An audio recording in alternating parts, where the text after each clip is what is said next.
विष में से भी अमृत को, अशुद्ध पदार्थों में से सोने को, नीच मनुष्य से उत्तम विद्या को और दुष्ट कुल से भी स्त्री रत्न को ले लेना चाहिए। चाणक्य नीति के अध्याय 1 का 16वां श्लोक है। इसका यह व्याख्या है। उक्त श्लोक का तात्पर्य यह है कि कोई भी उत्तम पदार्थ का मनुष्य यदि किसी भी स्थान से मिल रहे हों तो उन्हें ग्रहण कर लेना चाहिए। इस संदर्भ में अपने मन में किसी प्रकार का संदेह नहीं रखना चाहिए। अनेक वस्तुएं इस प्रकार की होती है जिनका सेवन करने से मनुष्य को नशा हो जाता है और लगातार कई दिनों तक सेवन करने से बुद्धि भी नष्ट हो जाती है। इनका अधिक मात्रा में सेवन करने से मृत्यु तक हो सकती है। इस प्रकार की वस्तुएं हैं तंबाकू, भांग, गांजा, धतूरा आदि।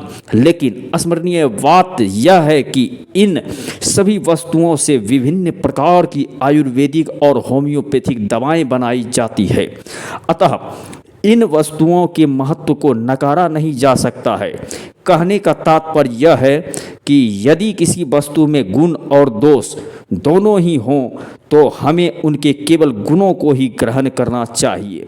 यदि कोई मूल्यवान वस्तु किसी अशुद्ध स्थान पर हो तो वो भी उनको प्राप्त करने के उनका संरक्षण करना चाहिए। यदि आपका धन या आभूषण कहीं सड़क पर गिर जाए तो क्या आप उन्हें वापस नहीं उठाएंगे? उठाएंगे, अवश्य उठाएंगे। और यदि आप उन्हें नहीं उठाएंगे तो आपको भारी आर्थिक हानि पहुंचेगी।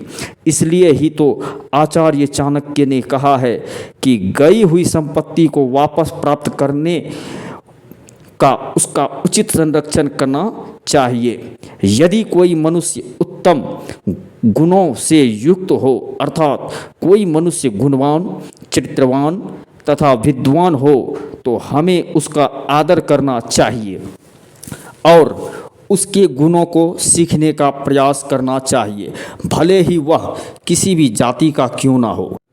लेकिन बहुत ही दुख की बात है कि अधिकांश हिंदू लोग अन्य मनुष्यों की केवल जाति को ही देखते हैं, उसके गुणों को नहीं देखते हैं। इसका भयंकर दुष्परिणाम हिंदुओं को बार बार भोगना पड़ता है। विमर्श इनका यह है।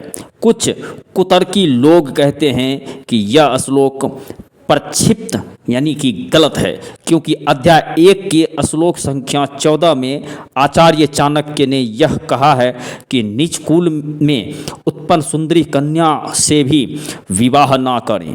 इस प्रकार से श्लोक संख्या 16 और श्लोक संख्या 14 परस्पर विरोधी हैं। इसका समाधान यह है कि यह दोनों श्लोक परस्पर विरोधी नहीं है, क्योंकि श्लोक संख्या 14 में कहा गया है कि नीच कुल की उत्पन्न सुंदरी कन्या से भी विवाह ना करें, जबकि श्लोक संख्या 16 में कहा गया है कि नीच कुल में उत्पन्न गुणवान कन्या से विवाह कर लें।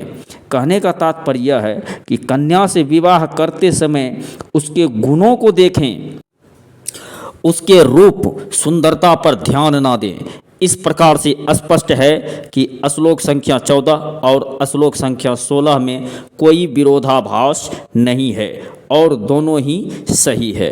तो हाँ दोस्तों, इस वीडियो के माध्यम से आप लोगों को कोई सीख मिला होगा तो इस वीडियो को लाइक करें और एक प्यारा सा कमेंट अवश्य करें। इस तरह के एजुकेटेड वीडियो देखने के लिए हमारे चैनल सच्चा दर्शन को सब्सक्राइब अवश्य करें। जी हाँ दोस्तों, जय हिंद, जय भारत।